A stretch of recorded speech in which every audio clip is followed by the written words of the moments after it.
Cleveland, Ohio is where we turn our attention for the flagship beer of Great Lakes Brewing Company, Edmund Fitzgerald American Porter, a beer that's crafted and dedicated to a horrific event in maritime history. The event happened in November of 1975 when the bulk carrier ship Edmund Fitzgerald set sail from Superior, Wisconsin, bound for Detroit, but it got caught up in a horrific freak storm which caused the ship to sink, killing 29 people.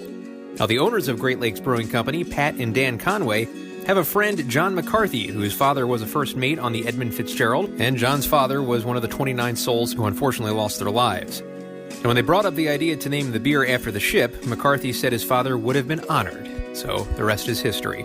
The brewery even held a commemoration to mark the 25th year of the ship's sinking, drawing about 200 people, including the Coast Guard commander who helped track the Edmund Fitzgerald the night of the storm. So this beer is widely heralded as one of the finest crafted American porters in the world. It comes into us at 6% ABV. IBUs are 37. The hops that are used are Northern Brewer, Willamette, and Cascade. Malts are two-row base, Crystal 77, chocolate, and roasted barley. There are many suggested food complements, including roasty and smoked flavors like barbecued ribs, steaks, and oysters, and also a favorite with, of course, chocolate desserts. If you check out Great Lakes Brewing Company's website, they actually have a couple of recipes, including barbecued baked beans using Edmund Fitzgerald, Edmund Fitzgerald braised corned beef nachos, and Edmund Fitzgerald pepper steak soup. And this beer is a big-time champion beer, a 12-time medal winner since 1991. It's won world champion, platinum, gold, and silver at the World Beer Championships. Great American Beer Festival Awards, it's a 5-time medal winner since 1991, winning the gold and the silver. Edmund Fitzgerald Porter is often named in the Beer Judge Certification Program as the most stylistically correct representative of a porter within the porter category. Quite a feat. Now, in my review posted to YouTube back on May 22nd, 2014, I noted a definite chocolatey aroma, but I didn't really catch much in the way of coffee. And the coffee was definitely in the taste, though, as I was wowed by how well it mixed with the chocolate. It was an unbelievably smooth beer, and I ended up giving it a 9.5 out of 10. All right, welcome back, old friend Edmund Fitzgerald Porter from Great Lakes Brewing Company.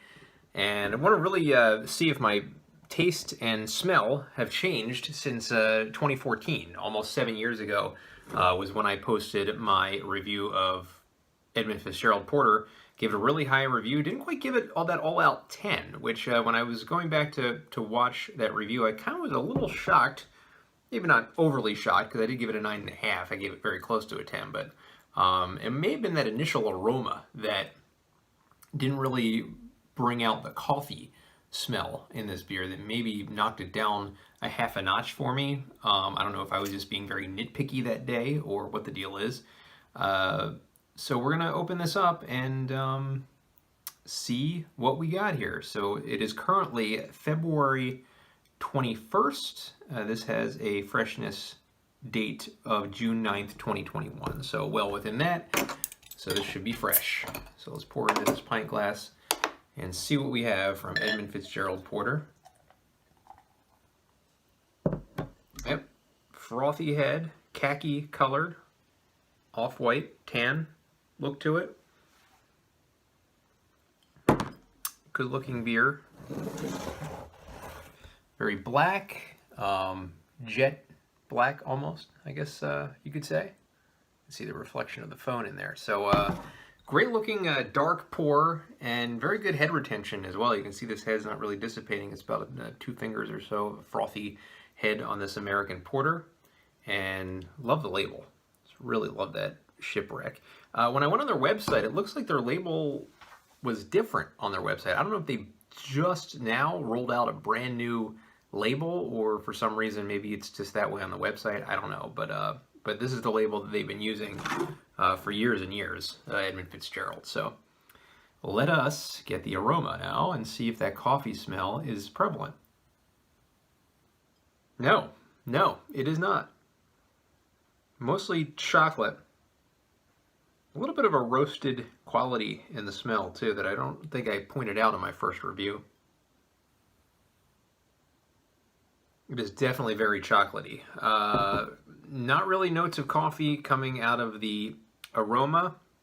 So I do agree with my assessment at that point. However, I don't know if I would take it down a notch or half a notch for that reason. Curious about the taste, because the taste, as I pointed out the first time, did bring out the coffee. So let's see if that does the case here.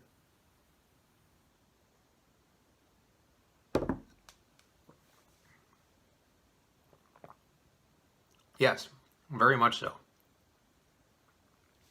Really a silky smooth taste, getting a little bit of a roasted harshness to the beer.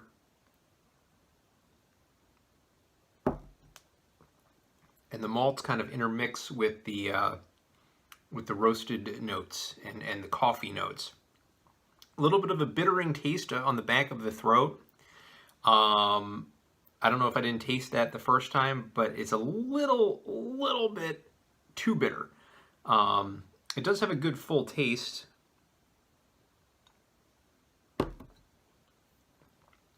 However, that harshness in the back of the throat is a bit prevalent. Other than that, a really good beer. Really great, of course, representation of the style, as they say. One of the best representations of the style that you can get, I guess. But it does have that little bit of harshness in the back of the tongue. So, excellent world-class beer, in my opinion. I'm not going to go ahead and give it that 10 out of 10 that I was thinking maybe I would probably be more along the lines to give. But I'm not knocking points off of it because of the reason I knocked that half a point off of it last time. I just think that the harshness and the taste at the back of the throat probably want to dull it a little bit for this beer. I'm going to go ahead and give Edmund Fitzgerald, I'm going to take down another 0.5 and give it a 9 out of 10. Just excellent world-class beer. Just the taste thing could have been just mellowed a little bit more, in my opinion, to kind of let that chocolate kind of take over. So I disagree with my opinion last time based on different reasons. So 9 out of 10, not too shabby though, for Edmund Fitzgerald Porter.